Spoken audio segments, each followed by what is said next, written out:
Look, I've something to show you. This breast. Pretty nice, huh? Don't you admire a lovely breast? Doesn't it excite you? Breast, a leg, same thing to a doctor. Only part of the anatomy. Go to bed. Hello, hello, this is the Doom Show. Richard, Brad, Jeffrey, Naffa. It's the Doom Show. Hello, hello, this is the Doom Show. Slashers, giallo, and horror. It's the Doom Show. The cuckoo clock interrupts the show. Doomed movie-thon, death of the old salesman. Sweaty Cameron Mitchell. Hello, hello, this is the Doom Show. Richard, Brad, Jeffrey, Naffa. It's the Doom Show. It's the Doomed Show. Doomed Show. Ow! Oh! Go away, lady. Hello and welcome to Hello, this is the Doom Show. I am Richard. Folks, I am very excited like the wolf, because Jeffrey is here. Hello, Jeffrey. Ow, ow, ow. Hello, Richard. It's been a while since we've recorded, but it doesn't mean we don't still care about you, the Werewolf Women. Yeah, sadly, we have to wait until a new moon before we can record. Oh, shit. When is that? Get out your calendar. It's today. No, it's today. Yeah, right? That's why we're doing it. You saved the day, EA.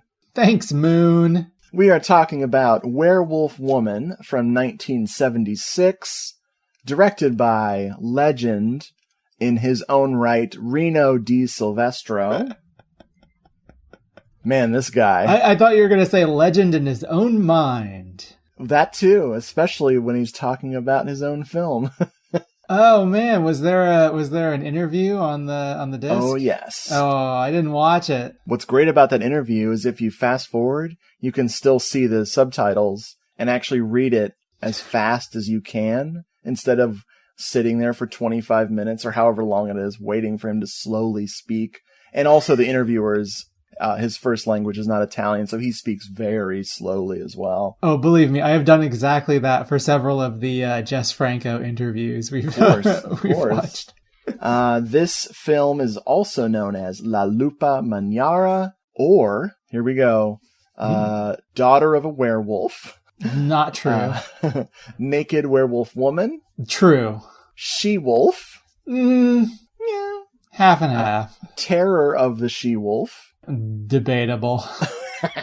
The Legend of the Wolf Woman. Kind of.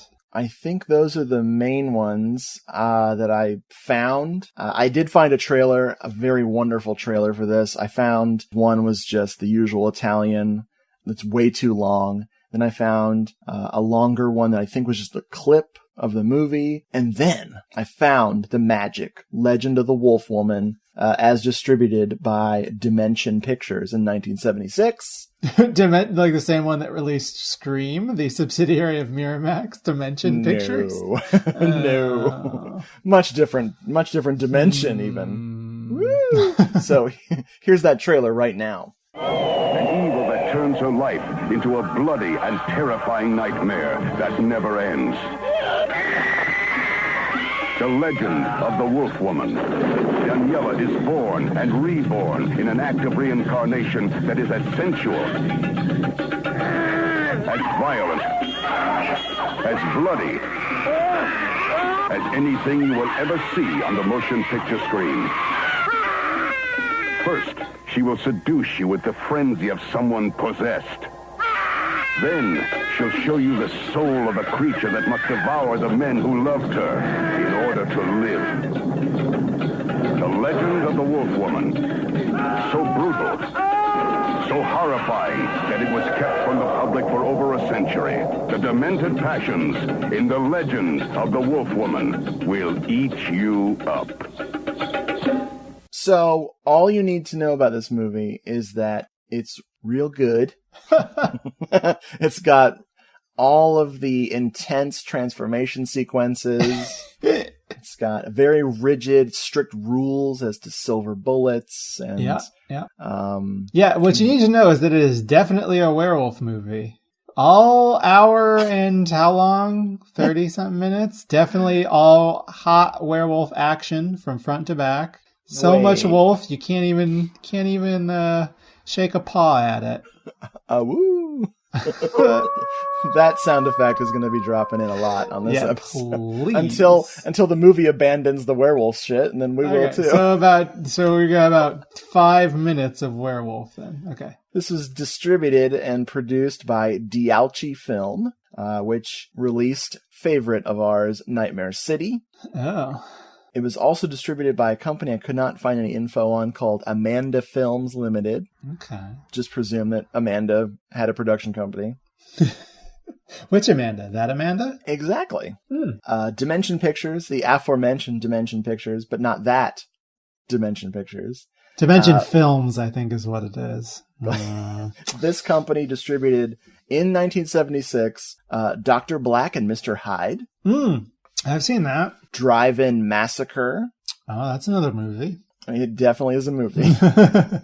The Clown Murders. Oh, that's the one where John Candy's in it. But it's like sad. It's a very, very off-putting movie. I have it, but I don't watch it very often.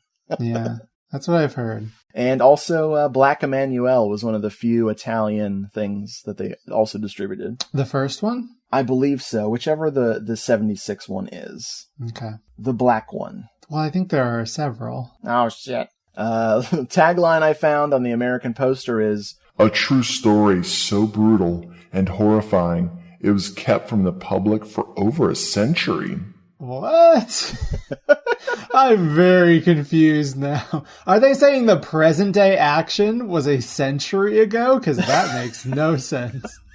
This movie is set in like 1960 something. Yep. Which is even more ridiculous. How 70s it is. Okay, so they meant to release this in 2076? Too soon, guys. Too soon. Yeah, too soon. Put it back in the time capsule. My favorite thing on the poster is it says, "See Daniela's reincarnation!" Exclamation point. Uh-huh. It doesn't say who she is. It just says it. Right. Well, she's the werewolf woman. Duh. She's a friend of Amanda. Oh, man. Is this a movie made by Amanda for her friend Daniela, the werewolf woman? Like in honor of?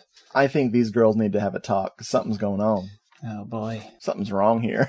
Something terrible and slightly wonderful is wrong. So, let's get into this plot, shall we? Yeah, so we start by taking a trip to the moon, like George Méliès.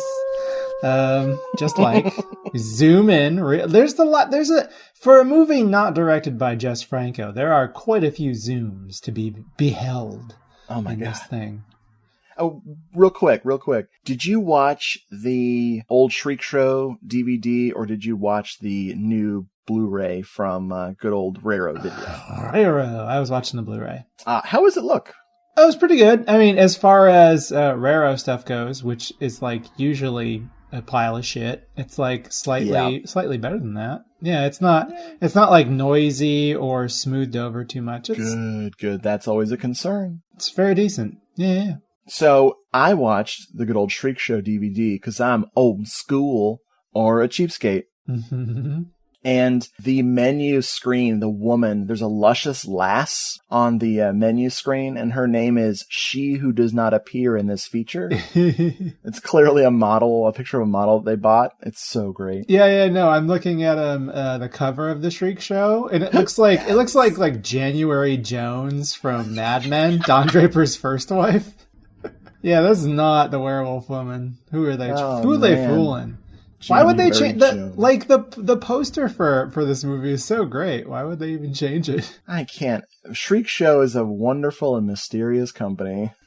True. They're still around, you know. They're actually started releasing things again. Nice. That's terrifying and great. They just put the Majorettes out on Blu-ray. Oh, I think it's Al Adamson, the Dracula versus Frankenstein movie. Oh, that is a bonkers ass movie. Yeah, that just came out like this week. Yeah. Nice. Oh, anyway, so after the zoom to the moon, we get this synthesizer blast. There's a scream and then titles.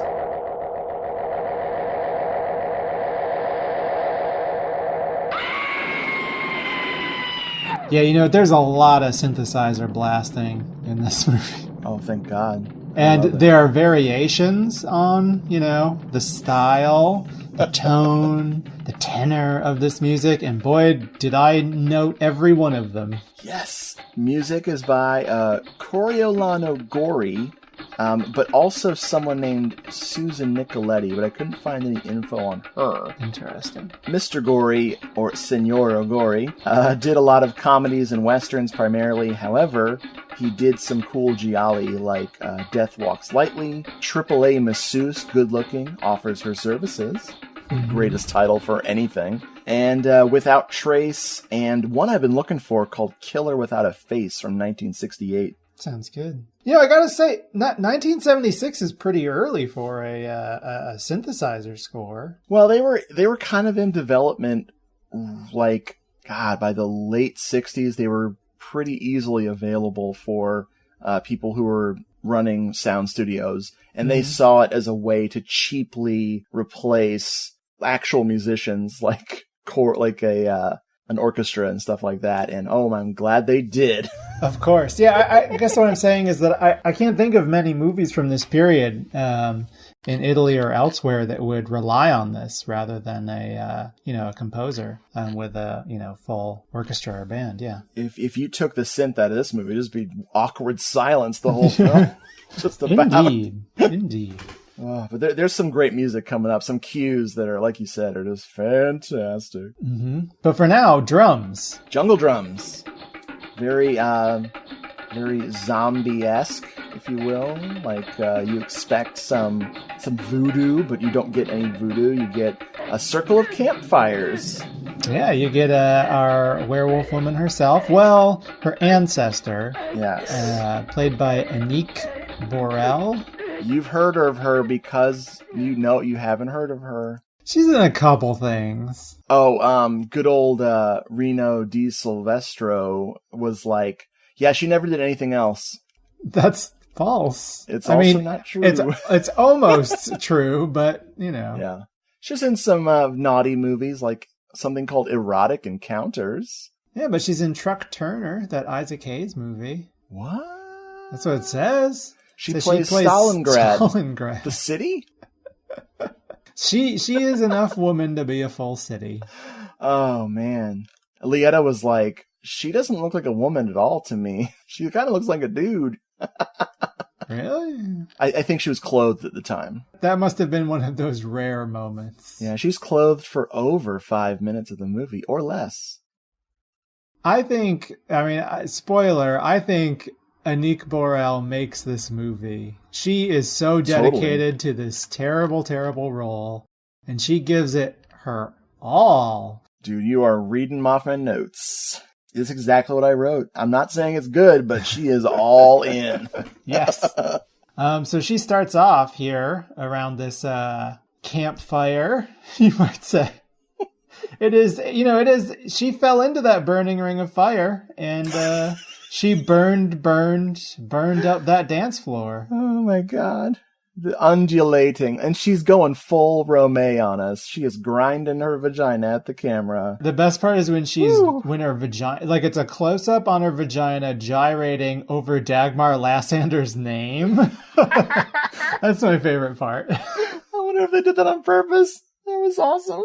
We'll be seeing her vagina later. Yeah. It's intense. The thing about this movie, and there are several things about this movie, but one thing I will note now is that even though it's most of the particularly Daniela, but a lot of the other characters are naked for most of the movie, it's kind of a sexless movie. It doesn't feel perverse or anything until you get to the last third, and then it's disgusting. But up until then, it's pretty tame, for a movie that's mostly naked people. Luckily, I don't think there's a porn version. That would be unfortunate. Yeah, we get close, though. So there's a lot of gyrating going on. She's falling on the dirt around the inside this circle of fire and this ritual she's doing. She gets covered in the dirt, which is like very like white and clayish. And what we see is she's actually cosplaying as Powder. Holy shit. She's summoning. Man, what a classic film. Of course. It inspired so many people to boycott that director. Oh, wait. It's not a powder ritual, though. It's actually some sort of werewolf ritual, whatever. Oh, boy. So the credits say, and with a special participation of Herbert Ross. And then the voiceover explains werewolves to us. Does it? The voiceover for this is so amazing. There's a voiceover? Oh my god. You watched this dubbed, right? You know what? I did, but I turned on the dubbed thing a little bit into it because I didn't. Yeah, so I might have missed that. Is it only in the beginning? Yeah, it's only in the beginning. Okay, then I guess that's why I missed it. Yeah, there's the voiceover at the beginning that explains werewolf, and then there's the voiceover from the detective at the end. Interesting. And those are the only 2 times that there's any voiceover in the whole thing. And this one's just... It sounds like something out of a really bad Hammer knockoff. And I'll play that so you can hear it. It's not too long. And on the night of the full moon, the howl of the werewolf will be heard. Its terrible cry will make men tremble. They will close their shutters and bolt their doors. Then the werewolf will begin searching for food, tearing to pieces whomever crosses its path.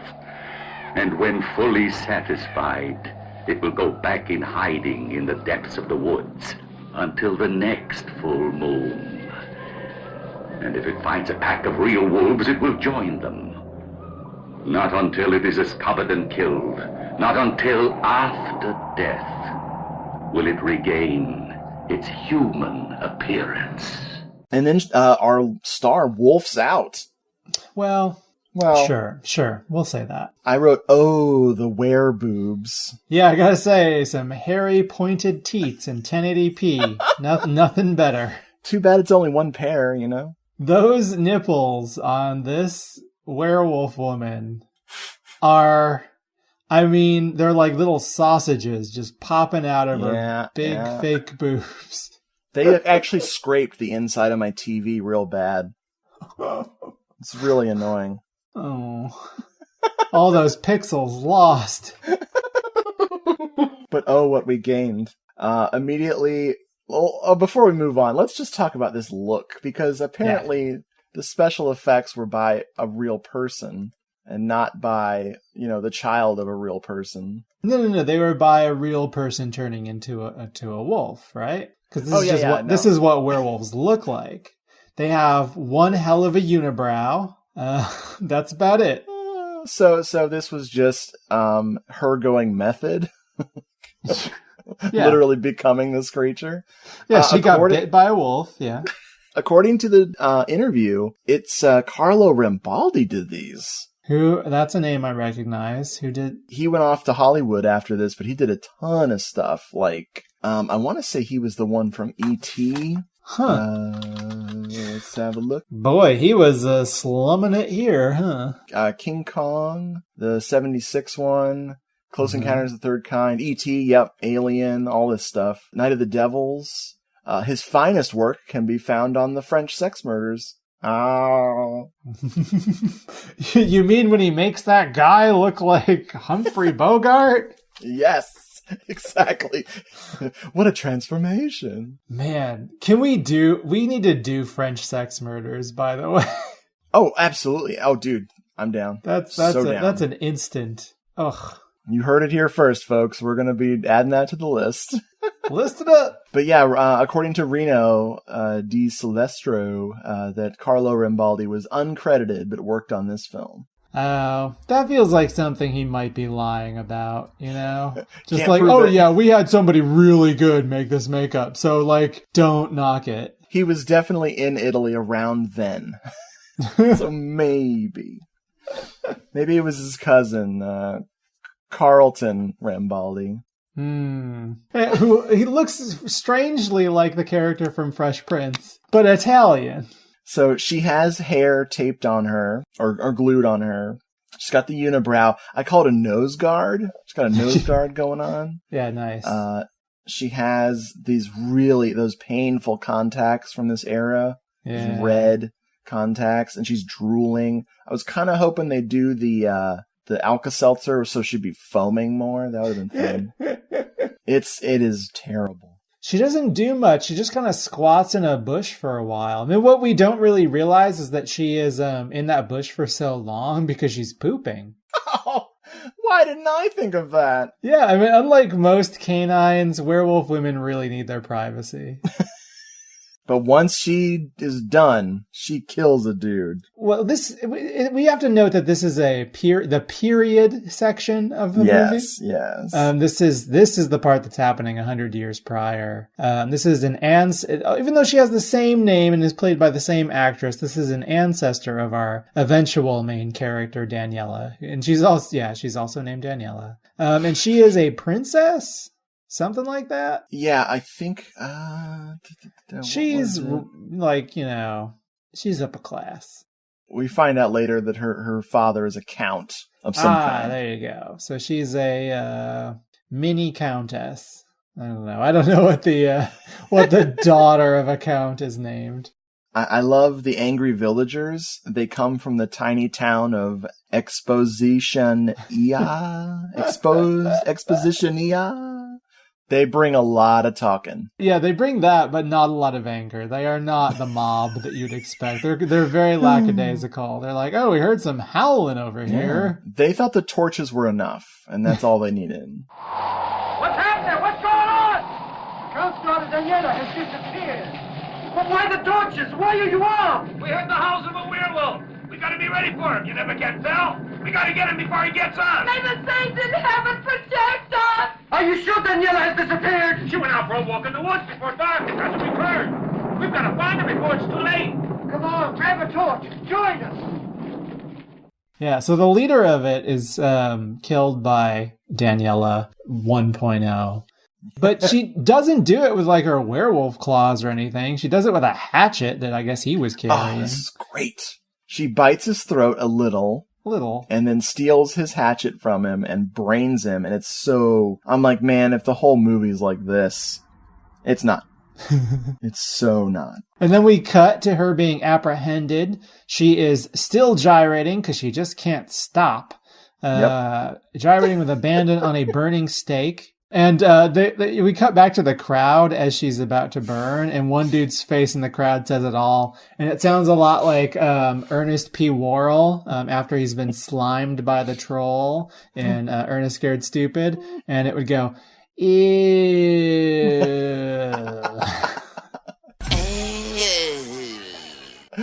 Oh my God. Was it eat bumper booger lips? I believe that is one of the things he says to Trantor the troll. I like that movie. I love that movie. I had never seen it before. I thought I'd seen it. I'd never seen it. It was great. That might be like the number 2 movie that I've seen the most times in my life. Nice. We also saw Ernest Saves Christmas for the first time. Yeah, I rewatched that this holiday season. It's a good pretty one. Good. I enjoyed it. I like when they keep him busy for the last half hour of the movie so stuff can happen. Well, you gotta have stuff. It's gotta transpire, and you know what? Ernest is real good at making stuff not happen. When he shows up at Vern's house and he slams the door in his face, and it goes from that POV shot to him getting the door slammed in his face, and they go back to a regular movie perspective, then they go right back into POV. Brilliant. Yeah. Brilliant. You need to see Ernest Goes to Jail. I saw that in theaters. Or is it Ernest Goes to Prison? Yeah, no, I think it's Ernest Goes to Jail. I actually saw that in theaters. I loved that movie. Yeah, that's like the adult Ernest film. It's like it's a little more risque. Nice. Was it directed by Reno Di Silvestro? No, because there's no point at which Ernest is nude, gyrating, holding on to the bars of a prison. So no. Aww, lame. No, sorry. So Daniela, is it 2.0? Yeah, this is 2.0. She wakes up from a nightmare. Daniela Jr. Daniela Mark II. She wakes up from a nightmare. Apparently this flashback was a nightmare. And Count Daddy is what I like to call him. Yeah. Although he's not a count, right? He is like descendant of a count, but is he a count? They refer to him as Count Nisari later. Oh yeah, I'm seeing that now. At the end. Especially at the end. There are no counts at this point in time. This is Tino Carraro from such films as The Cat O' Nine Tails. Yep, and he's a James Mason lookalike. Oh, see, that's good. I said he looked like Edward G. Robinson. Somewhere in between. Especially when he's looking, like, distressed. It's like, see? That's as far as I got with my years of studying Edward G. Robinson. I mean, you got it. You captured his essence. Oh, thank you. But yeah, he's a great actor.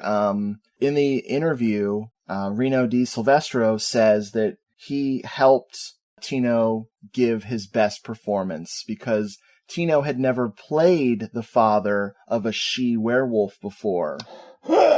So he needed direction. No, really? Never? No, apparently. Missed opportunity, especially after this successful film. He told the interviewer that he helped him relax and get into character so he could play it better. And that's one of the things that Reno, much to my wife Lietta's amusement, basically, he's the reason all of this turned out so great. Reno is? Yeah. He kind of takes credit for stuff that didn't happen. He's sort of pulling a Lenzi a little bit. Well, it sounds like it, yeah. But not as angry. Like, it's just a fact. It's not like, he doesn't sound defensive. He's just so sure of himself. Nobody knows what the father of a werewolf is like more than Reno Di Silvestri. He's been there, man. It's a fact. Well, you know what else is a fact? Lycanthropy. It's real, we're told, by a doctor. Oh, my God. Scare quotes. Dr. Travell. I love this guy. This guy is so great. I think the credits are a little iffy here on who is who. Big shocker on IMDb. But I believe it's Elio Zamuto from such classics as Love Angels, a.k.a. Prostituzione, which fantastically cheesy, slutty... Oh, excuse me. Not slutty. No slut shaman. Only sleaze shaman. It's a sleazy giallo. And he was also in Werewolf Woman. And he has a sick stash. When you can even notice someone's mustache in a werewolf movie means that there is not enough hair going on. Oh my God, that is so true. They should have shaved him to help the makeup. So we learn from him, or we learn from like a combination of the two of them. They discuss Daniela's issues. She was raped by a maniac, they say. And it happened, like, it varies. All right, so, like, weirdly, I was watching this movie in English, but I was too lazy to turn the Italian translated subtitles off, so I was getting, like, best of both worlds for a while. Oh, cool. I think in the English version, they say that she was raped when she was 13? Yeah, that's what I got in my notes. But then it was 15 in the Italian, so somewhere around there. Okay. Which is weird, because then, okay... They decided after that they were going to go to this ancestral home to get away from it all, the hustle and bustle and the raping maniacs. Because Daniela is now repulsed by men, very fearful and hysterical generally. Sexual phobia, I think our doctor says. But the weird thing is they make it sound like this just happened, but Daniela is clearly like 37 years old. So I'm confused. Hey, that shit never stops being horrible. And, like, she's supposed to be, like, the younger sister. But my God. She is clearly older than Dagmar. And she's clearly, like, almost 40. I mean, or, like, a very world-weary 34. Yeah, I find her insanely attractive. But I'm weird. I'm not saying that, you know, she's unattractive. She's certainly not 15 years old. But you're saying she's old, and that's disgusting. Oh yeah, that's what I meant. Old people are gross. That's what I meant. Anyone over 20 is nasty. Yeah. Unless they're covered in hair, I really can't judge. Exactly. I totally agree. The doctor says, yes, it's absurd to think that someone would turn into a wolf on the night of the plenilunium. Leah and I were like, what did he just say? And I rewound it, and he actually says, on the night of the plenilunium. Yeah, it's like Walpurgisnacht. Yeah, except let's see. I'm gonna Google how I think it's spelled. Planetarium. Exactly, planetarium. Let's see. Did you mean planetarium? Yes. So a planetarium is a theater built primarily for presenting educational and entertaining shows about astronomy and the night sky. Cool. So that mustache is a real speech impediment. The night of the planetarium. It's only a legend. Do you think this could be the cause of it, Doctor? No doubt about it, reading this ancient fairy tale, but above all, this extraordinary resemblance of your daughter Daniela with her ancestor. She's abnormally obsessed with it, I would say. Did you know the story about this ancestor?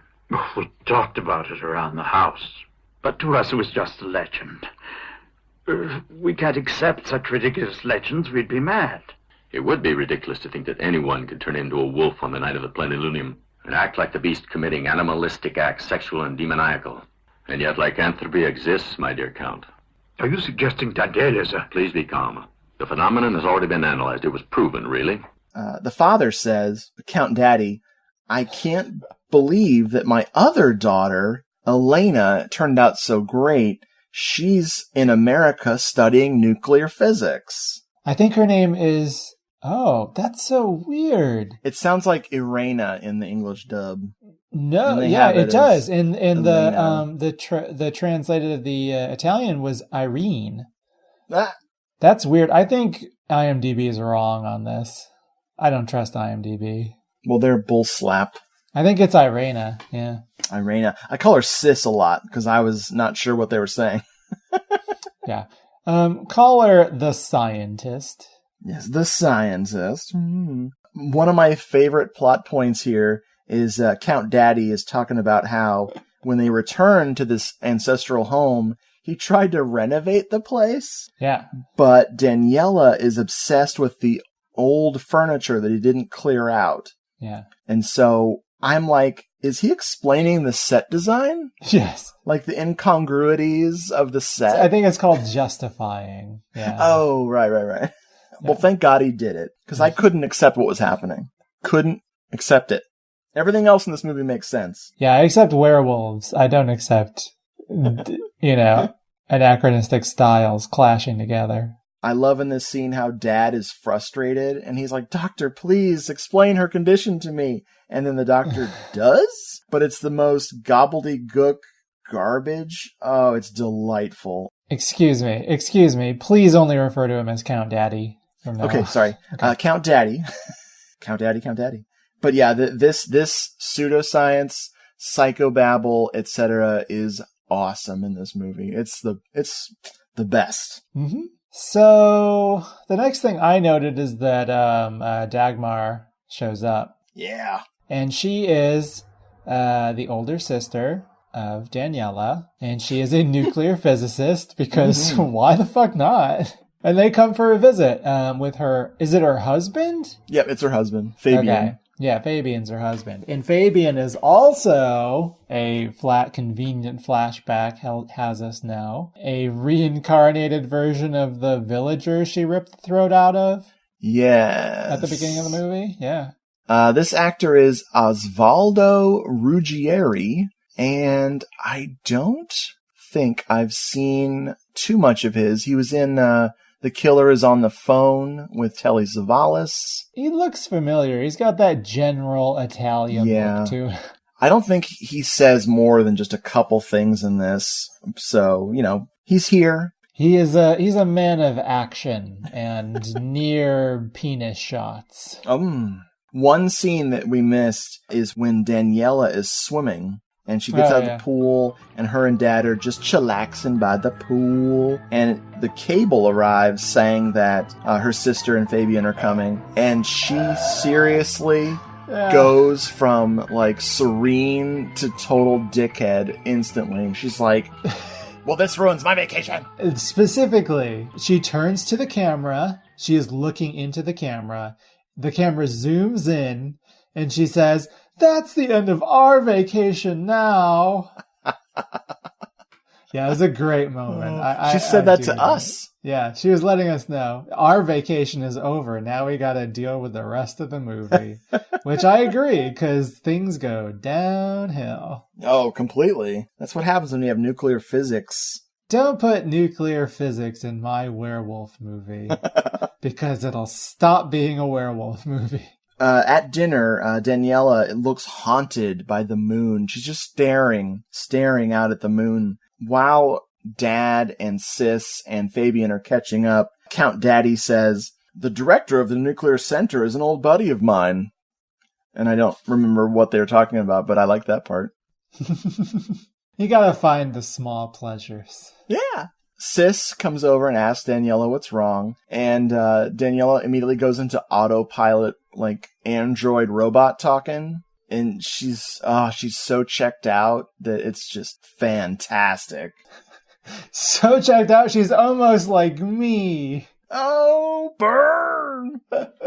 I'm totally engaged. No, I take it back. Yeah, I mean, the movie's pretty good up until, I mean, I'm still with it at this point, but it's like, it's gonna get real bad real soon. We'll see.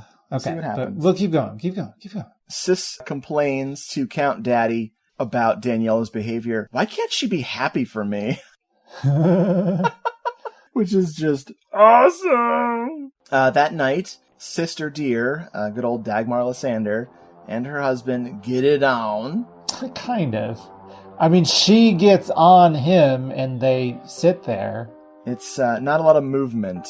No. Which is fine. That's how it is in real life.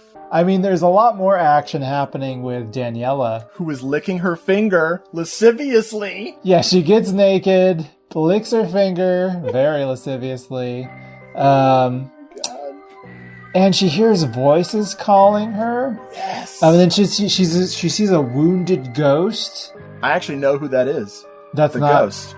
Who's the ghost? It's Bloody Arms Mary. Oh, Bloody Arms Mary.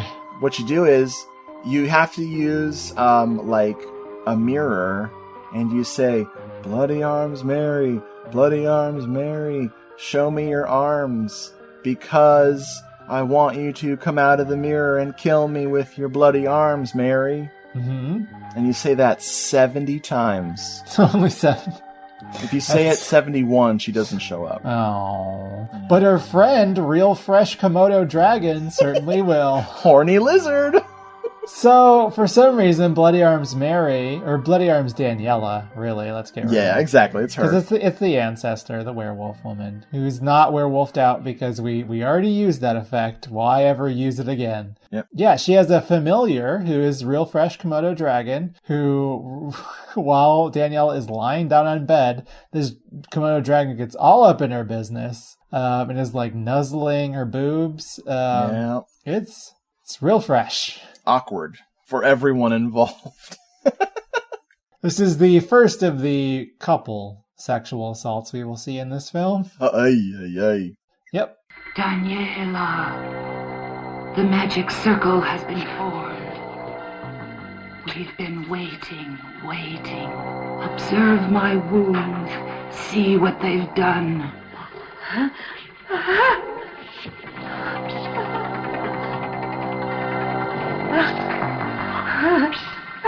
She goes and spies on her sister.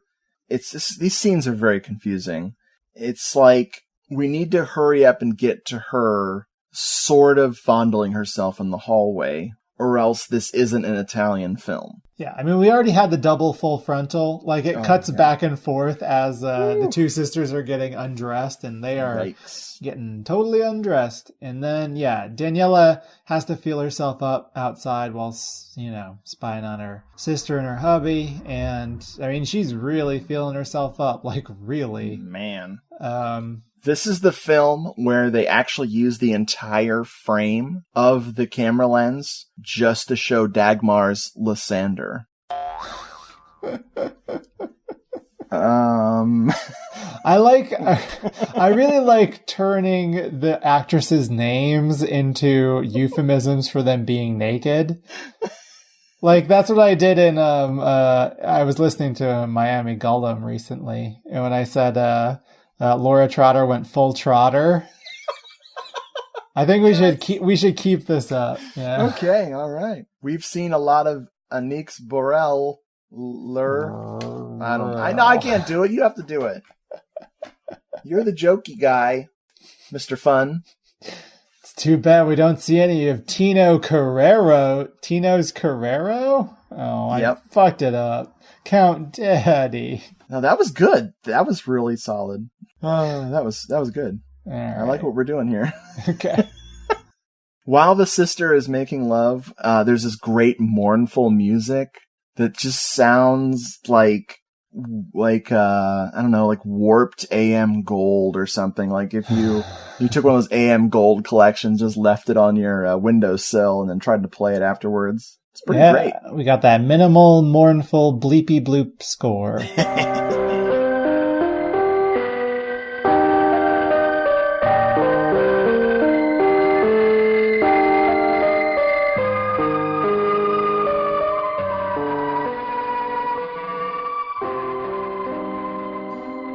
And then when Daniela is done watching, she very politely closes the door and runs out of the house. Yeah, makes a big deal out of it because they hear. And so Fabian, follows. She's out in the surrounding grounds of the house, and she sees her ancestor, or Marie Antoinette, before her head got cut off. Yeah, very glittery ancestor. Oh, God, that part's so wonderful. Like... So, there's a lot in this movie that takes you out of the movie because you're thinking about the choices that they made with this shit. And the glittery, it's like a vision of the Kirsten Dunst movie or something. Then they played Gang of Four and everybody loved it. Yeah. Is Gang of Four on the soundtrack of that movie? Oh, they totally are. That's great. Hell yeah.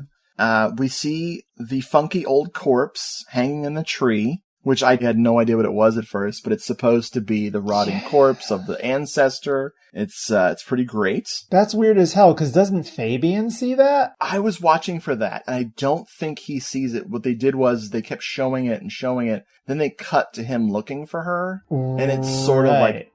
That was confusing. That'd be great. All this whole sequence before, he finds her is awesome. Like, this part's like, again, why can't the whole movie be like this? Yeah, no, this stuff is good. And then this scene ends and then is no good no more. He finds her. Daniela is completely butt naked and DTF, as they call it. Fabian does the right thing. He says, "Hey, lady, I just met you. I think you're very attractive. This might be crazy, but wolf out on me, maybe? I'm very, very flattered that you find me attractive, but, let's get you back inside. I think you might be having an episode." Okay, he decides to have sex with her. Yeah. I was kidding the whole time. Well, I mean, she was really persuasive in licking his face. Oh, jeez. That's a real trigger for a lot of people. That's not a trigger warning. That's a trigger horning. Yeah. No, I like it. That's fine. Thank you. Look at me. Look at my body. Look at me, Fabian. Oh, I could make you feel things Irene never could. Go on, touch me, Fabian. I want you more than I've wanted any man. She, of course, bites his throat out after seeing a vision of her wolf self, which we can never get enough of. Yep. Although here's the thing, though. She doesn't wolf out. No. No. She will actually never wolf out. This is a movie called Werewolf Woman, in which you got your werewolf action out of the way in the first 5 minutes. Yeah, it's, her wolfing out is almost as rare as Dagmar Lysander showing up in the movie. That is true. Is Dagmar in any other part of the movie? Oh, no, she is. She's in one more scene. She has 2 more scenes. The clock is running. The clock is running on Dagmar. She had to be somewhere else. She had a previous engagement. What else did she film in 1976? Anything good? Oh, that's a good question. Let's see. Oh, yeah, she was in a bunch of things. The New Black Emmanuel. See, I told you there were multiple. Hey! And then a bunch of other things I've never heard of. Nick the Sting. All right. Oh, no, the Hokey Pokey Gang. Of course, that took her time. Well, that was like just reshoots and reshoots and reshoots. What? I don't even know what that is. I'm glad you've seen it and are an expert on it. Yeah, the Hokey Pokey Gang, my favorite. After she bites his throat out and kills good old Fabian, she rolls his body into a quarry, and I wrote, like a boss. Because she screams of victory after she throws his ass in the quarry. It's so good. And then we cut to a different movie. Yep. And this movie is set at a hospital. And it'll be there for a little while. Daniela has been committed after all of this. Yes. And that's depressing. But thankfully, she has committed to this role. Hey! And she is actually, she is the only reason I like this movie going forward. Because she's really good in, being here. She's being the traumatized, in this case, almost, she's not speaking, she's not really moving, she's just sort of in shock. And she does it really well. She's happy to appear on screen without any makeup, or I guess very minimal makeup, which is pretty rare for, anybody who is an actress in Italian horror films at this time. Because she wants to give this performance her best. And she does really well with it, I think. Totally. The doc gives his gobbledygook diagnosis. He and his colleague are just shooting all kinds of ridiculous crap back and forth about what is going on with her. What's her condition now, Dr. Rana? Is she any better? Well, she's calmed down a bit after treatment. It seems to be a state of nocturnal schizophagia. She's a hypomaniac, beset by delirium and phobic complexes. The liver's a bit swollen, and the abdominal muscles seem knotted and hard. Yes. After they sedate her, they leave. Or after he examines her, they leave. And in the hallway, they run into the Nympho character. Okay, I did not hear a name for this lady, and I cannot figure out who this actress is.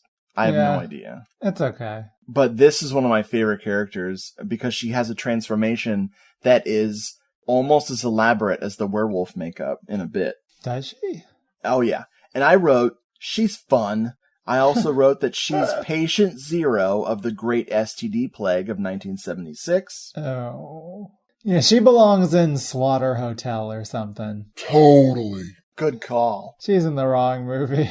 Look at this breast. Doctor, does this breast attract you or something? It's just, she's darling. She grabs the doctor's hand to grope her, and the doctor's just like, it's just part of the anatomy. Blop, blop, blop. Hi. My wife hates me. Ma, ba, ba, ba, ba. It's just wonderful. This character is so much fun. So Daniela, while the nurse is distracted, she steals some scissors. That'll be important later. Yeah, because I think that's usually an instrument that people keep around in the psych wards of a hospital. Sharp scissors, sure. Well, hey, once again, just like in Slaughter Hotel, you gotta have the axes on the walls and the mace, broadsword, Yeah, but wasn't that hotel previously a torture dungeon? Yes. But, why reno it? I'm sure that Count Daddy would explain why those choices were made. Wait, it's not even a hotel in Slaughter Hotel. Why do they call it a hotel? It's a castle. Oh man.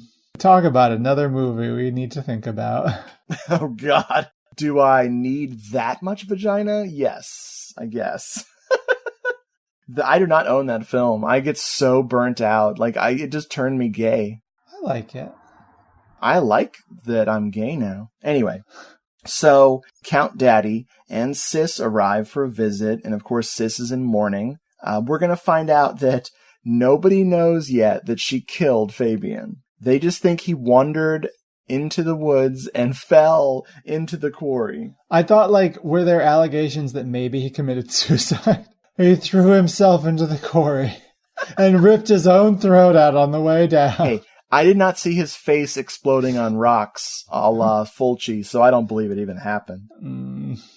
Count Daddy goes to talk to the doctor, and we get even more just crazy shit. The doctor's like, I don't want to make a prognosis yet on your daughter's condition, but I'm going to talk about some fucking insane shit.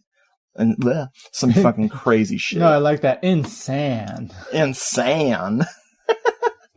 So, he says at one point that she's received a violent neurotic charge, which I think is when you take a 9-volt battery and you stick it on your tongue. That's what that is. I think that's what the nympho is suffering from. Yeah. And thank God she did. Yeah. Unfortunately, the neuroplegic treatment did not give us the results we'd hoped for. You don't sound very optimistic, Doctor. These cases are not simple to cure. They're puzzling, too. The symptoms your daughter presents are anomalous, contradictory. Usually this kind of illness manifests itself during puberty, adolescence, while Daniela is a grown woman. This makes it even more difficult. You're not telling me you haven't some cure for this illness, Doctor? There are cases in which a patient behaves as if he doesn't want to get well. Sometimes it seems as if he wants to hide his illness. Unfortunately, I believe this is the case with your daughter. It is clear that her personality has been shattered because of the influence of a violent neurotic charge. That which we learned about her ancestors is of great help. It's utterly imperative to make sure her brain's energy isn't released due to tension, the cause of which we don't really know, sir. Sis goes to talk with Daniela, and it goes great. Real great. Daniela just makes fun of her sister. Dagmar is shouted right out of the movie. Oh my God. She has one more scene after this. I don't even believe you. Oh, that's in my notes. I have 4 pages of notes that I promise. I do not have many more notes left. Ha. Stop showing your hand, dude. You gotta build the suspense of the audience. They like to think you like it. No. Actually, I think I found that most people like that they think we hate the movie as we're going through it, and then at the end we reveal that we love it. We love it! Not this time. This is for one of us that the reverse is true. But we'll get to that. Promise. So while she makes fun of her sister and screams at her about how she wants Fabian, that she was jealous that she didn't get to make love to Fabian, she has some great pelvic gyrations that, man, I was like, stop. I've seen enough today. Please stop. Quote, unquote. Daniela, what on earth are you saying? Oh, I saw you making love with Fabian. You were obscene, disgusting, but you liked it.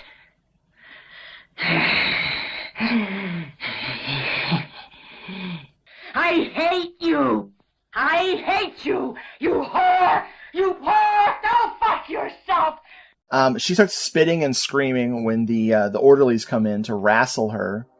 And I found out something about Anique Burrell. What? She's got a sweet tooth. For what? She had so many fillings. Oh. Like, she had a crazy, crazy amount because she was just screaming and screaming. I was looking in her mouth, and I was like, man, look at all those fillings. I bet someone liked candy. Well, it's because they had to pull out all of her werewolf teeth. 'Cause you can't have a fucking werewolf in this movie, can you? No. This is the unwerewolf. Gosh forbid. That was good, thank you. So later, Daniela, oh my God, excuse me. Hello. Hello, this is the Doom Show. Can we just start over? Daniela begs the nurse to untie her, and the nurse says, no dice. Does she really? No, she's very sweet. Actually, the nurse character is great. She's like, no, it's okay. You're gonna feel better. Just get some sleep. Very sweet. No dice, Wolf Woman. Mom, can I have a piece of candy? No dice. This ain't over. Anyway, so that night, the nympho is on the prowl, and here's her transformation. She's not wearing her hospital gown or her robe.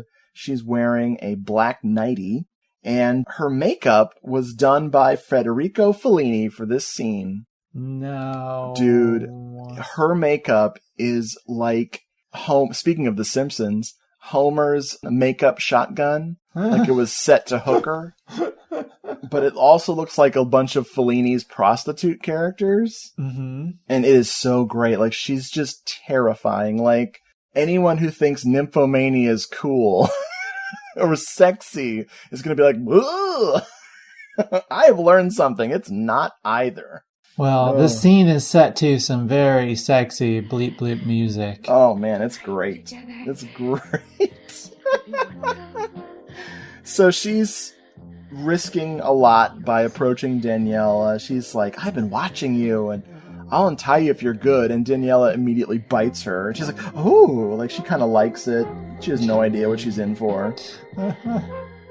Daniela, playing it cool for a few seconds, manages to convince the nympho to untie her.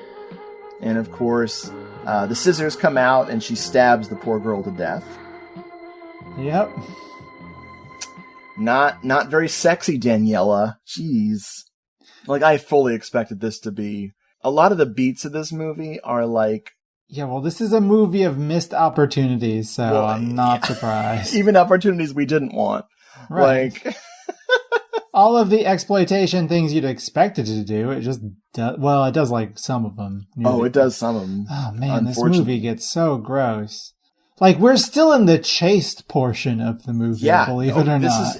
This is the innocent bits. Like, I long for the days where a Komodo dragon feeling you up is the worst that we get to see. While this sweet, sweet progressive rock music plays, Daniela sneaks out. Oh, no, this is the stealthy spy smooth bleep bloop music, yeah. Oh, it's so good. She steals a red trench coat, and then she sneaks into some woman's car, like a nurse or a doctor, and so she sneaks into the car, and Daniela, instead of getting a ride like really far away from the hospital, she can't resist murdering this woman in her car by bashing her head into the steering wheel while they're still moving. Mm-hmm. Beep, beep, beep, beep goes the horn, and it's so fucking hilarious. Uh-huh. Oh, I love this part. So they crash, and the lady's dead. The next thing you know, my other favorite character, who I wrote, is Beardy Blue Duder, who whistles in the night, is signaling to his lover. Beardy Blue Duder, that's you, right? I don't think I might have some blue jeans. I'll have to look. I lost some weight, so I don't know if my jeans fit me anymore. And I shaved my beard off, so no. Oh yeah, that's right. I often whistle in the night. I go like that. Ooh, very good. Tuneful. Thank you. I was just playing a tune called "Let's Go Meet in the Barn and Have Sex on the hay." Hey. I wrote that he wants to go to the barn so he and his lover can make the sex act, which is how I refer to that on this show a lot. The sex act. Of course, Daniela is watching while they have sex. This is a long extended sex scene here for this movie. Suddenly, this is now doing the frickin' exploitation stuff we expect. Oh yeah, we're going for a hayride. When they're done, he's like later and just splits, and while the girl is getting She just dressed, kind of lays there, yeah. He's not really into cuddling afterwards. So she's laying in the hay and she starts to get dressed, and of course she's attacked by our werewolf. Notice I'm spelling it W-H-E-R-E, werewolf. Where's the wolf? Hey, where the wolf at? I'm expecting a wolf. Boom! And she's killed. And the next day, I wrote this guy's name as Inspector Monica, but it's actually Inspector Modica. Sure. Played by Frederick Stafford, a Czechoslovakian actor. A man so famous he has a picture on IMDb. Wow, and he was in all of 17 films. And Werewolf Woman was his second to last. Well, hey, go out with a bang. Go out with a... He was in a fun one called Shadows Unseen, which is another... I don't even know what tier Giallo this would be. Like, I don't know, 20th tier? It's definitely watchable. Well, he was like the star of Alfred Hitchcock's Topaz, which is cool. Oh, I've never seen that one. Yeah, I haven't seen it either, but he was the star of it, it looks like. Does he play Topaz? Yeah, he plays Tomas Topaz. Tito Topaz? No, I just made myself laugh. This inspector, he and his buddy, who is... I wrote down this guy's name as Iraria, but it's Arigi. Sounds right. Or Arigi. And they're examining the body of the Hay girl. While they're talking, the detective says, in our profession, one must have a photographic memory. It's like, oh, shit. Arigi says something like, anyone born on Christmas Eve will become a werewolf. Yeah, that's the legend that his grandmother told him. So you know what that means? What? Jesus is a fucking werewolf. Woo! Woo! Man, Inri on the cross, the INRI, it stands for I'm a werewolf. Did you know that much like Daniela, when Jesus was on the cross, he was gyrating? Just like... Oh, God. Oh, my God. Thank goodness for that loincloth. We would have seen too much. Wow. He was trying to take it off the whole time. Wow. I was thinking if I won the lottery, I would pay Mel Gibson to add a tramp stamp to Jesus when he's getting whipped. It would say Love Pink. Like, you know those shorts with the printing on the butt that says Love Pink? Yep. What if Jesus had that in the movie? We have now moved on to the blasphemous. That's good. I'm talking about a movie. I'm not talking about the Bible. Mel Gibson doesn't control the Bible. Are you sure? No. Okay. This is when, thanks to some evidence, some forensic evidence, they realize the cases are connected, that the murder of this girl is also the same murderer who killed Fabian, Sis's husband, earlier. This murderer has a real calling card. He bites the throats out of people. It's very distinctive. If only there had been a quarry that she could have thrown that girl into, it would have all been fine. Never gotten caught. No, it threw him right into a hay quarry. Hey! So, the inspector goes to see Count Daddy and questions him. It's just ridiculous. I don't really remember this scene. I know it happened. What's important is that Irena, a.k.a. Sis, a.k.a. Dagmar Lysander, was listening this whole time, and so she's pissed. Because now she knows that Daniela... Hey, no yawning. This is getting good. I did yawn. She knows that Daniela killed her husband. So she's so pissed off that she storms off. Storms out of the fucking movie, yeah. Yeah, real upset. Never to return. The old man left that home, never to return again. I'm telling you, this is a complaint of mine. I love Dagmar Lysander in whatever she's in, be it House by the Cemetery or frickin', like her classics, like Hatchet for the Honeymoon's a good one. Yeah, Forbidden Photos of a Lady Above Suspicion, that kind of stuff. Her leaving and not being brought up again, except as a footnote in the ending narration, which is bonkers, is really irritating to me. It's like, I even wrote in my notes, is this the last we see of her? And yes. Yep. One of several irritating things to close out this movie. Daniela is now stealing clothes. She just wanders into somebody's house and starts stealing clothes, and which is weird. I don't know why she would need clothes ever in this movie. Yeah, true. Well, she's a real lone wolf throughout the rest of this movie, but, not a werewolf, just a lone wolf. A werewolf? Where's the wolf? Where the wolf at? After this scene of her stealing clothes, some very fashionable, duds, the lady who goes to the inspector to report the theft of her clothes, this voice performance is genius. This woman is so keyed up about her clothes getting stolen, it's fucking hilarious. And did she take anything in place of these clothes? Anything of yours? A skirt with various colors, and a pretty brown shirt, and they were new, not even worn yet. My poor husband hadn't even paid for these things yet. And a pair of black shoes, Inspector. Also new, right? No, but they were in perfect condition. This woman, you said that you've seen her well? I just returned to the house. I'd gone shopping, you see. I saw her very well. She came out of my house with my own blouse and skirt on. Oh, I'd recognize her all right. Her? That's her. Yes. Well, you got to put her straight in prison.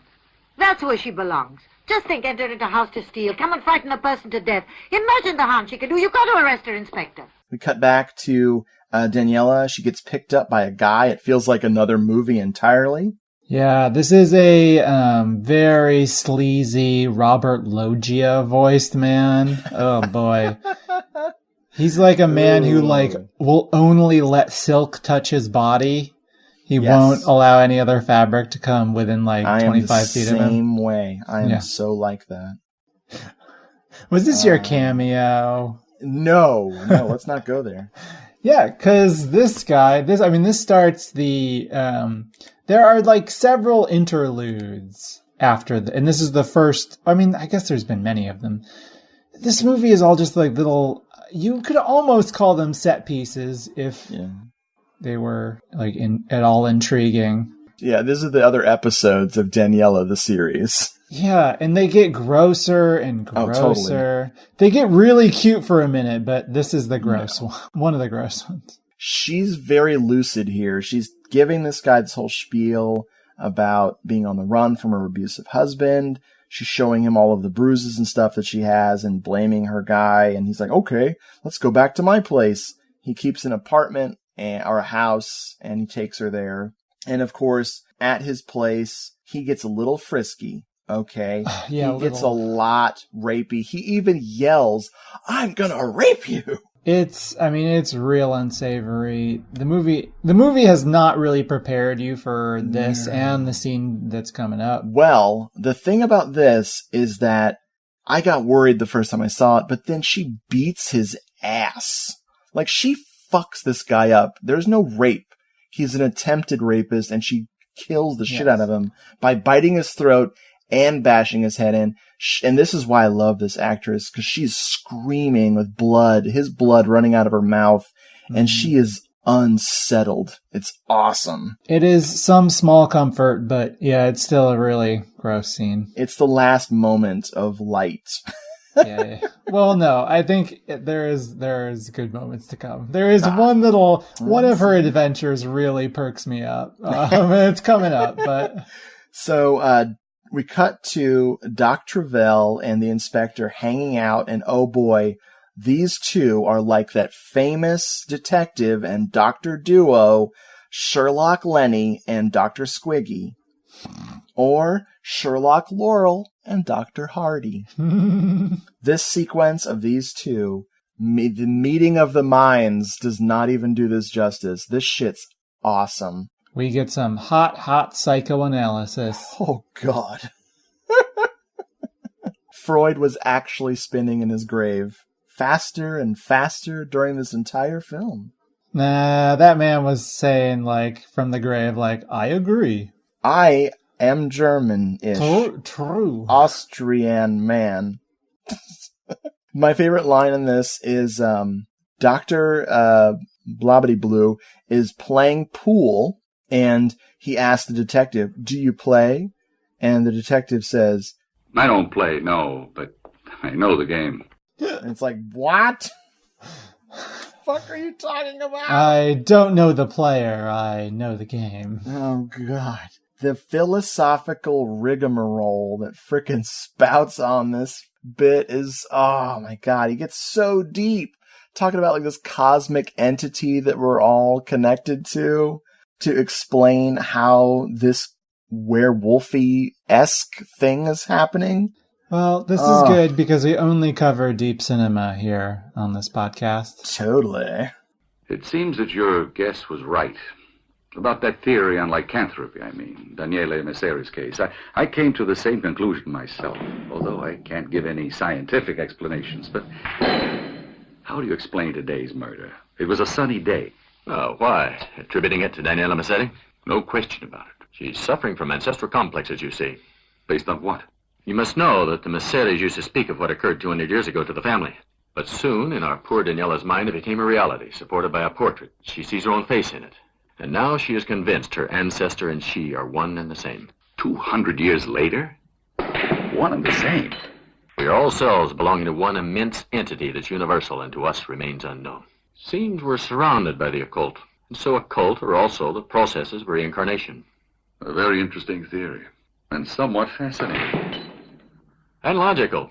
There's a weird painting behind them. It looks vaguely like a portrait of Cher as Eve from the Bible. It's very strange. Wow, I love it. We cut from this genius conversation to Daniela shivering outside as a storm is approaching. And who should find her but Luca, played by Howard Ross. My God. Ooh. Is he our cowboy? He is he's our everything. Yeah. So this is the section I really like. It is the Hollywood Wild West interlude. Because Luca is a stuntman for Western movies. Yes. Yeah. And they are in this abandoned Wild West Hollywood town. That's where he makes his home. And there is a lovely montage of of them being in love. Yep. Hanging out in this town, him doing stunts and like some fake outs. Like there's this one great moment where he is standing on top of a clock tower and she walks up and she's got a gun and you think she's all wolfed out and is shooting him. But no, it's just a fun stunt. Oh, it's so great. Like, yeah, the montage of them being romantic, which is mostly them running full speed on a beach, which looks really irritating to have to participate in. Them having sex, and then him doing his crazy stunts, and the music is nuts. I wrote this was like Herb Alpert's digital requiem or something. But like way overblasted. Is the music totally distorted on the copy you watched? I didn't notice it, but oh my God, it sounds like it's running directly into your head from your television. I was so entranced by the romance on screen. Well, yeah, I mean, you're a romantic guy.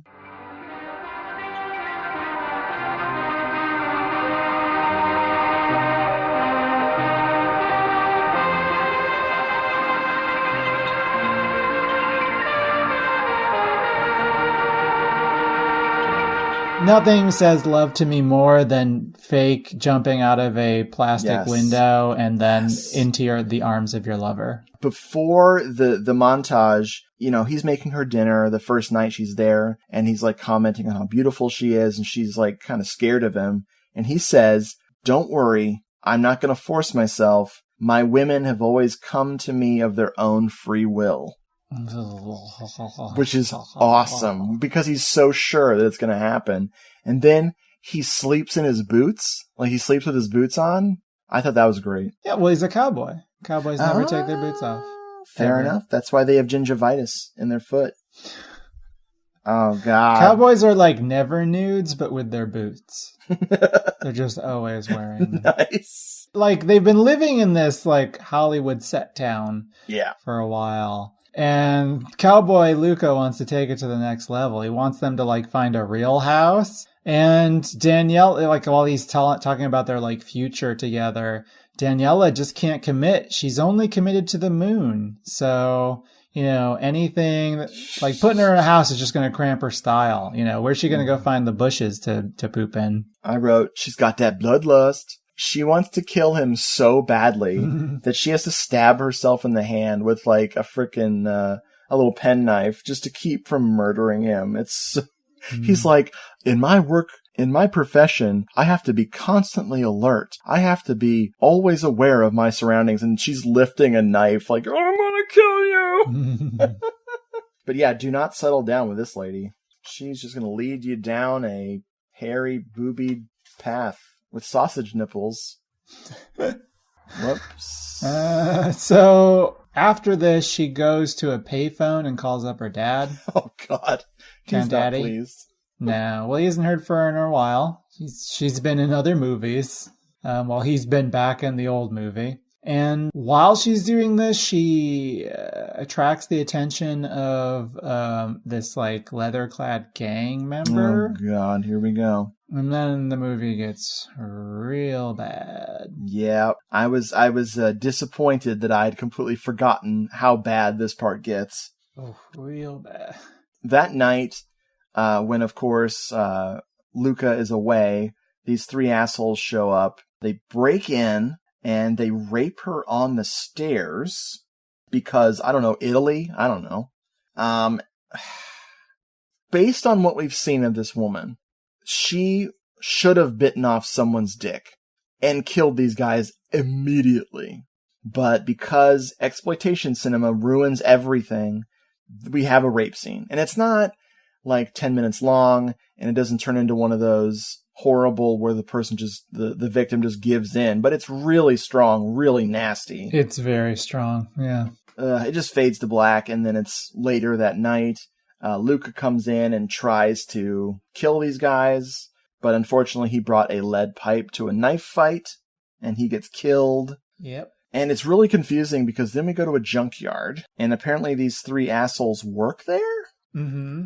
And they are apparently covering up Luca's body with cars, or they're just working. I don't know what's going on. Well, that's actually what they do. That's their job. This is actually a funeral parlor in Italy. Is that what all of those scenes in junkyards from Gialli, that's what they are? That's the funerals? Yep. I knew it. No, I mean, all those dead bodies, they gotta go somewhere. What is the thing that lifts up and throws the cars? It's a big claw, but what is that called? It's called a crane game.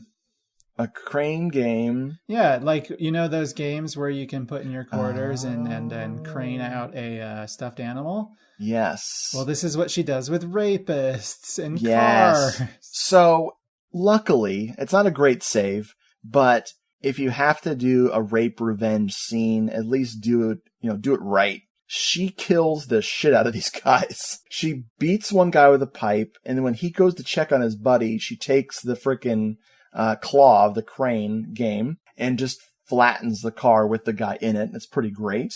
And then the other guy who wasn't there, she sets him on fucking fire. She burns him up. So, I'm not giving this scene a pass, this rape scene a pass, but I've seen so much worse where the killers don't get enough retribution. Night Train murders. Right, but Night Train, okay, so this is where my problem with this movie. I mean, I've got 2 problems with it, and this scene, like, kind of summarizes both of them pretty nicely. Like, this scene in itself is pretty funny. Crane gaming these assholes is great. Yeah. And like goofy and fun. But coming after, the scene that we just saw, this horrific rape scene in which, for the past couple scenes, it's almost like this movie is trying to say like it has a message, and it does not. This is not a movie that has anything interesting to say. Night Train Murders has a very clear message about, class issues and it's still unpleasant as fuck. It's very unpleasant, but the horrific stuff is there for a reason. The horrific stuff is here for titillation. That's it. Like, for exploitation purposes. I would say that's it. I would say that there's a lot in Night Train Murders that is also for titillation's sake. I don't believe that movie's message negates what the salacious garbage that the director was doing at the same time. Sure, but I think a movie like that is very definitely playing off of that, using that sort of exploitation visual language to introduce those themes and make the audience feel complicit and kind of gross. Here, I don't think you're supposed to really feel gross. You're just like, oh yeah, rape scene. Oh yeah, crane game scene. Well, don't worry. Reno Di Silvestro will explain everything. Oh, please, I can't wait for him to do that. I promise. So it frustrates me on that level, and really like makes me not like it. And also, it's a fucking werewolf movie, and I'm watching her get rid of people by crane gaming them. Are you kidding? Like, this is so disappointing on that level of like wanting a werewolf movie, and I'm not getting it at all. Yeah. So it fails on 2 levels. Which I felt briefly the first time I saw this movie. I was like, wow, they completely abandoned the werewolf shit, which I like because it's hilarious. Because they obviously either weren't interested in the werewolf stuff or they couldn't afford to keep having her transform. Either way, it's funny. It's not good, but I find it hilarious. I mean, it is amusing. Yeah. No, but the rape stuff is definitely a break in the make or break variety. I'm just glad it's not worse. It's pretty bad. You know, there's no switchblades going where switchblades should never go, or that kind of crap. And the victim doesn't end up enjoying it, which, God, even Jess Franco couldn't fucking resist that shit. And so yeah, I'm not giving it a pass, but I'm definitely not as incensed as I normally get with these exploitation films. I'm not angry, I'm just disappointed. Very apt. On multiple levels.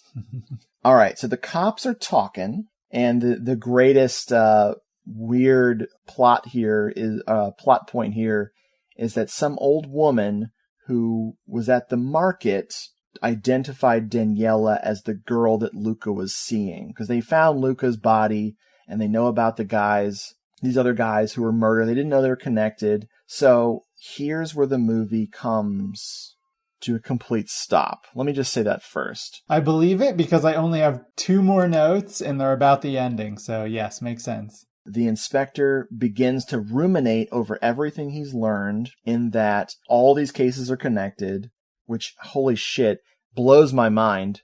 Because I thought we knew that these were all connected the whole time, but no, the detective, because apparently this movie has to have a detective, is connecting these things. And he's sitting there eating up this precious running time. Because God forbid this movie is, under 90 minutes. Oh my God. It's so bad. This part is the thing that annoys me the most, as far as just get on with it, people. And then all of a sudden his partner's like, oh, the Forest of Solace. I was screaming it in the night. My wife overheard me having a nightmare, and I was screaming, the Forest of Solace, the Forest of Solace. The Forest of Solace is where all of the shit in the past took place. Mm-hmm. And where good old Daniela killed Fabian earlier.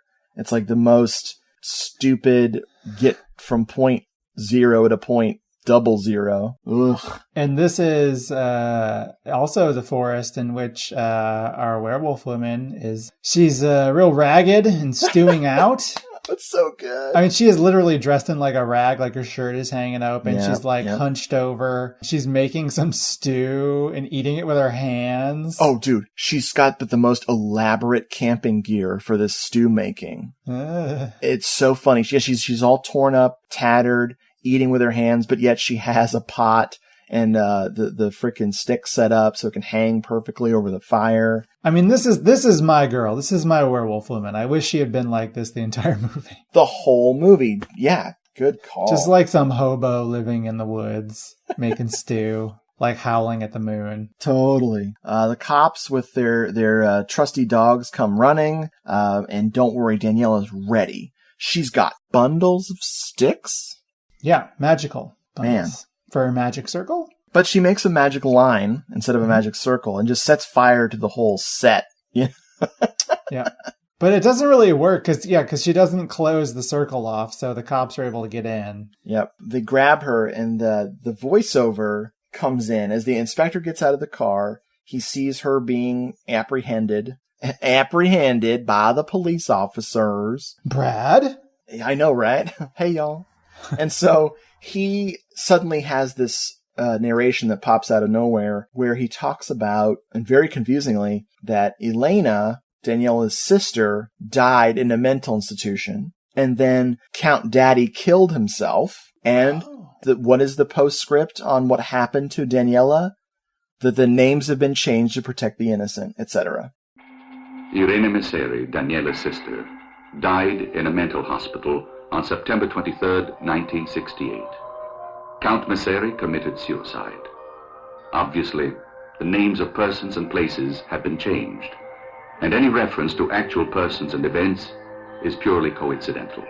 That's crazy. You know, I guess I was so out of it that I imagined it was Daniela who died in the insane asylum. No, Leah and I were like, what? And I rewound it and played it again. The English dub, they don't say anything about what happened to Daniela. On the Italian version that's on YouTube, I found. That makes no sense. It doesn't have that narration at all. So, and that's where we get the date where he says, all of this took place in 1968, which I was like, what?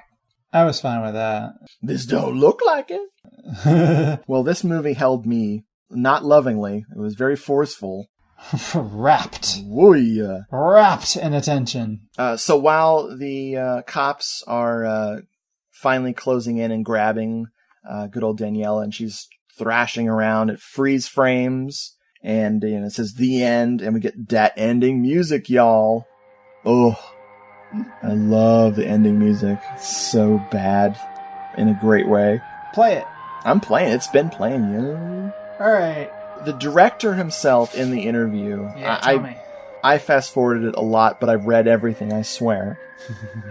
The thing you need to know about Reno Di Silvestro is that he is very in tune with this film. This is not a throwaway film for him in any way, shape, or form. He has thought about this film probably since 1976. I mean, he co-wrote this. I think this was all of his, this is his baby. No, I think the 1979 movie Baby Love is his baby. Oh, fair enough. Technically. This was his first baby? I don't know. But he talks about this very seriously, at length, about the psychology behind this script. Goes on and on and on about how Daniela is just a rebel in a society that doesn't understand her. A society that doesn't understand Werewolf Woman. Dude, it's hilarious. Wow. He's just deadpan, totally serious. Goes on and on and on about what this movie means. Even though I watched it and read the subtitles, I couldn't even summarize it for you. It's just crazy psychobabble. It's exactly what's in the script. Mm-hmm. It's exactly he just believes it. It's awesome. Mm-hmm. But he does, like I said, he takes credit for everyone's performances being so good. He loved Anique Borel. He loved working with her. And even though he acts like she never worked before or since this movie, he does talk about, for pretty good detail, about getting her into character, and that she would get so wrapped up she'd forget to get out of character until he shook her out of it, quote unquote. It was fun. So from the Blu-ray.com review of this by Brian Orndorff, he describes the interview saying, because the interview is on the Raro disc, I guess. Cool. It's quite the viewing experience, sharing practically nothing about the creation of Werewolf Woman outside of Burrell's casting.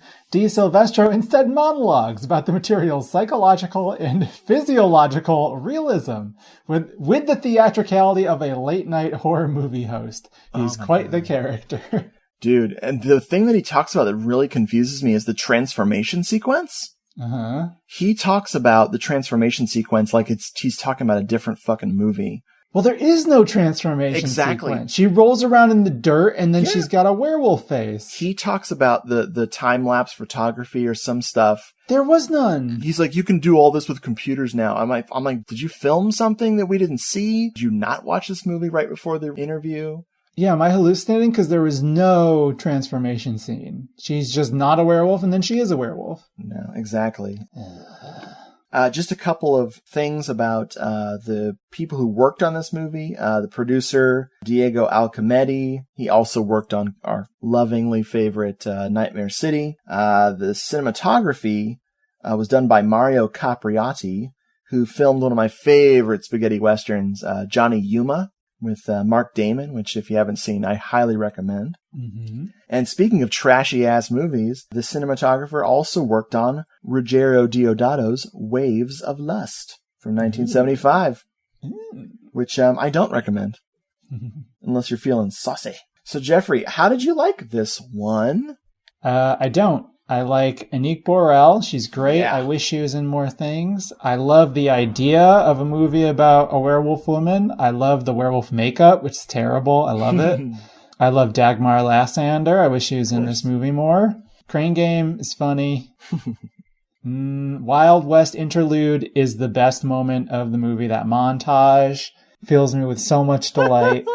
That's it. This movie is not good otherwise. In fact, and it gets so gross that, I could deal with the boring stuff. I can deal with it not really being a werewolf movie. When it gets really depraved, I dislike it greatly. That lasts like half an hour. give me Anique Borel squatting over a piping hot cauldron of stew and I'm happy. But give me the rest of it and no thank you. Yeah. How did you like this movie, Richard? Well, I remembered this much more fondly. Like, I think I talked about even loving this movie, and I definitely repressed the rape scene, the really, not the attempted one, but the successful one. So it kind of colors how I feel about it. I don't love this movie at all anymore. I like it still. Like you said, Anique Borel's performance, to get naked on camera takes some some real courage, I think. And then to shake and gyrate for long, extended periods of time takes even more courage, or an exhibitionist attitude or whatever. It's more than just that. She really is getting like almost Isabelle Adjani wound up. Yeah. Like in Possession. Thank you. And she's out of her mind in some of this stuff. Very believable. But then when she has to play Haunted, she plays Haunted really well. When she's playing Comatose, she even does that really well. Agreed. I think she's like straight up one of the best actresses I've seen in an Italian horror movie. And, it's just too bad it's in this movie. The thing that I don't think they focused on enough, or maybe this was where her strength didn't lie, was normal character. Like, Daniela is reasonable for about 30 seconds in this movie. Right. I can't verify how great of an actress she is. True. But it's an awesome performance. She does the unnatural very well. She's a gorgeous woman, and she's definitely was committed to this sleazy ass movie. As far as the abandoning the werewolf stuff, like I said before, I like that they went there. I think it's funny that way. I'm not saying that's good either. But then all the kitchen sinky stuff, I love movies that have a little bit of everything. Like when you get to the cowboy sequence, you're like, my God, where are we? And even the transition of her going from escaping from the lunatic asylum to pretending she's someone else with that rapist guy, the first guy, is so jarring. It feels like another movie too. Yeah. What surprises me about this is that this didn't also end up being a frickin' Exorcist clone. But she was kind of possessed. She acts a little like that, yeah. By her ancestor. That would have been funny. But, I do not recommend this other than if you can handle the exploitation stuff and the sleaziness, give it a watch. As for fun, silly movies, not fun. It's got all the right fun elements. Yeah. Like, can you imagine an alternate version of this movie where, like, a werewolf woman, her glittery ancestor, a fresh Komodo dragon are hanging out with a cowboy in a Wild West set? Yeah.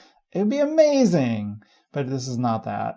Honestly, it comes down to dick biting. If she had, I'm not even kidding right now, if she had bitten the cock off of that rapist when he was forcing her, I would have been like, that's badass, because they've set her up as a frickin' crazy pants monster. She killed people who were just wanting to sleep with her. So she should have killed, she killed one rapist, and she kills him for so long, it was like hilarious. But then she get to these three guys, and it gets so fucking done, so. I just wanted a dick to get bitten off, and I would have been a little happier. Cause, that's what happens to rapists. They get their dicks bitten off. By not werewolves, but maybe a Komodo dragon. Oh, man. If we're lucky. Komodo dragons are so full. They're so fat from dicks. Oh my God. So Jeffrey, let's look at our list of what you and I are going to cover. I think we could say to the people at home what we're going to do next. Yeah, they can spend the next month trying to find whatever weird ass obscure movie we've chosen next. Yes. Oh wait, I have to find which version of the email. I think we're on Mark 5 here of our list.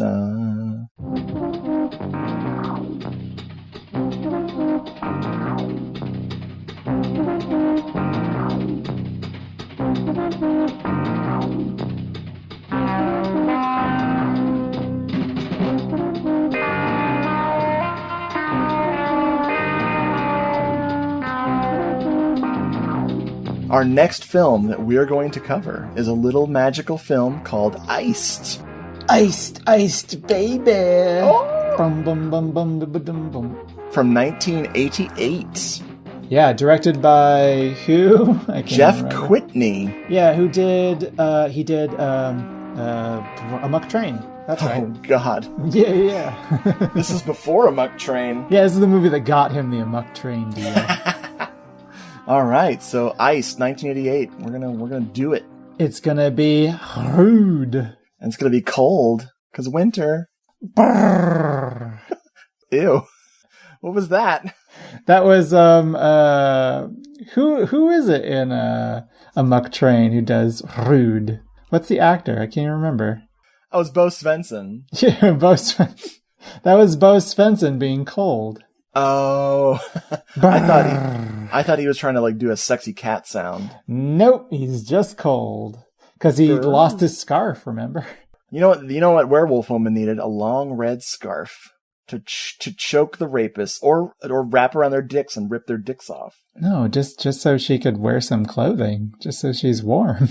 It's got to be cold out there in the forest of Solace. Whenever I'm shivering in the night, Howard Ross finds me. Unfortunately, it's the Howard Ross from New York Ripper. Ooh. He's got drugs and gay porn. Your favorites. Yeah, I know. Who am I kidding? Who am I to judge? Well, thank you, sir. You're welcome. I'm so sorry that we picked this. Oh, no, it was good to do it. Good times. We both learned a lot. Yes. Like what? What did we learn? That you need to find out how you can quickly sell your Raro video copy. No, I'm not selling it. And it only goes for $6.99 on... So sell it for $3. No, I'm keeping it forever. Okay. Like, under my pillow. Oh, God. Dude, that's not good osmosis. That's bad osmosis. Anyway, good night, folks. Hello, This is the Doom Show is a proud member of the Legion Podcast Network. Please check out the other shows at legionpodcasts.com. If you want more of Hello, This is the Doom Show, check out doomedmoviethon.com or hellodoomedshow.podomatic.com. You can also follow us on Twitter at doomedmoviethon or email the show doomedmoviethon@gmail.com. We're also in the air. Look up.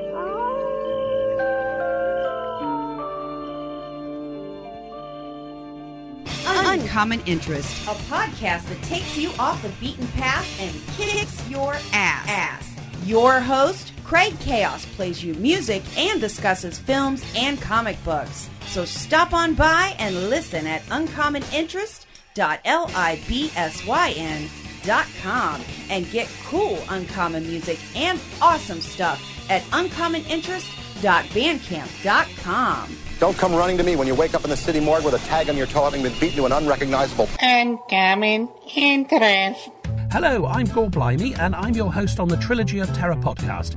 Each month, I'll look at one director and talk about 3 of their horror movies, kicking things off in episode 1 with Lamberto Bava, the man who brought us Demons. Now, the horror films might not always be scary, or even good, but, well, if that happens, what movie and pizza night isn't all the better for a bit of extra cheese? Come and check out the show at gentleman'sgrindhouserecords.com or find it on iTunes and Stitcher. The Trilogy of Terror podcast, where we try 3 times harder to give you the willies. Well, hello, my dear friends. I am Baron Martino, and when I am not in Italy murdering beautiful fashion models, I enjoy hosting a little show called The Giallo Room. Giallo is basically the Italian word for yellow that often referred to cheap mystery novels with yellow covers published by Mondadori in the early 1900s. However, it later became the namesake of a notorious genre of films that peaked in the early 70s after Mario Bava, Dario Argento, Lucio Fulci, Sergio Martino, and many other talented Italian filmmakers introduced audiences to a new style of film that incorporated ornate cinematography, a pulsating soundtrack, beautiful female victims, and a black love killer, all together with a thrilling twist ending. Join me, won't you, as I share my unhealthy obsession of Giallo with you all in The Giallo Room. You can find The Giallo Room at youtube.com/c/The Giallo Room Show and facebook.com/The Giallo Room, as well as your closest participating adult film store. As always, my friends, grazie.